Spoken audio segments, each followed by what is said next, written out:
तो कैसे हो आप सब? Welcome to the video. ठीक है, तो आज हम समझने वाले कि ऑप्शंस क्या होता है। ठीक है, कल हमने लास्ट वीडियो में आपने देखा इक्विटी क्या होता है, नॉर्मल जो आप स्टॉक ट्रेडिंग करते हो नॉर्मल। ठीक है, तो अब मैं सीधे वीडियो पे चलते हैं। तो फॉर एन एग्जांपल मान के चलो आपने एसबीआई का एक स्टॉक खरीदा है बहुत क्वांटिटी में, 100 रुपये में। ठीक है, अब 2-3 दिन हो गया, जो भी जितना भी टाइम हो गया वो चले गया 110 में। आप प्रॉफिटेबल हो, मस्त आपका चल रहा है। अचानक से कोई न्यूज़ आता है, कुछ भी आता है और अगले दिन आपका एसबीआई का स्टॉक क्रैश हो जाता है, सीधे 80-70 जो भी है उस रेट में आ जाता है। अब क्या हो जाएगा? आपको लॉस हो गया बहुत बड़ा। अब आप उस लॉस को कैसे डील कर सकते हो? अब आपकी कोई गलती नहीं है, अचानक से इतना बड़ा क्रैश आ गया या आप इतना बड़ा न्यूज़ हो गया, आप क्या ही कर सकते हो, राइट? तो अब एज़ अ नॉर्मल ट्रेडर आपको इतना बड़ा लॉस हो गया।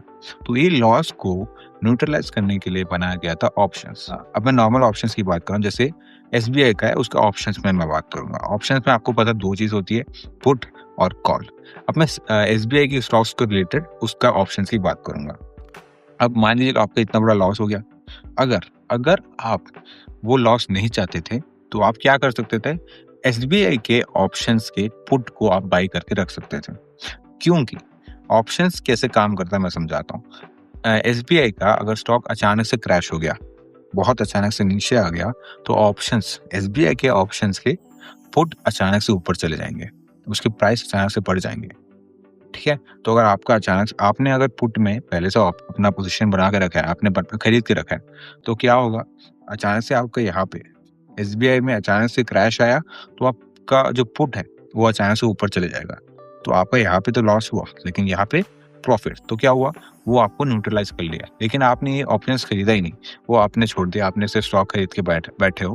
तो क्या होगा? जो लॉस है आपको अकेले सहना पड़ेगा। तो आपके पास एक ऑप्शन आया कि आप ऑप्शन खरीद लो एसबीआई के पुट का, कि अगर मैं खरीद के रखा अपना पोजीशन, गलती से ऐसा कुछ न्यूज़ आ गई जिससे क्रैश हो जाए, तो जो लॉस है वो पियरेबल रहे। तो यहाँ पे मेरा पुट ऊपर आ जाए और वो न्यूट्रलाइज कर ले मेरे लॉस को, राइट।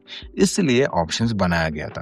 अब आप जो निफ्टी 50, बैंक निफ्टी देखते हो, वो सब निफ्टी 50 कुछ अमाउंट ऑफ स्टॉक्स का एक एवरेज दिखाता है, वैसे ही बैंक निफ्टी भी। मैं लिस्ट दिखा दूंगा यहाँ पे।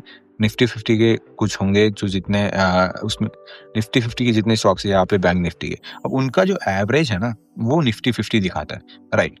तो इतना सिंपल सा बात है कि अब नॉर्मल स्टॉक्स में अगर आपका बहुत बड़ा लॉस हो, उससे बचने के लिए ऑप्शंस बनाया गया था, ताकि आप उसके पुट को खरीद के रखे रहो कि अगर गंदा क्रैश आता है यहाँ पे, तो आपको यहाँ पे पुट में प्रॉफिट हो जाए और आपका जो लॉस है, बहुत बड़ा लॉस को आप छोटा कर सकते हो या न्यूट्रलाइज कर सकते हो, राइट। तो आई होप आपको समझ आ गया होगा। मैं जितना ईजिली समझा सकता था वो समझाने की कोशिश की। अगर आपको कुछ डाउट हो तो कमेंट में डाल देना, मैं क्लियर करूंगा अपकमिंग वीडियोस में।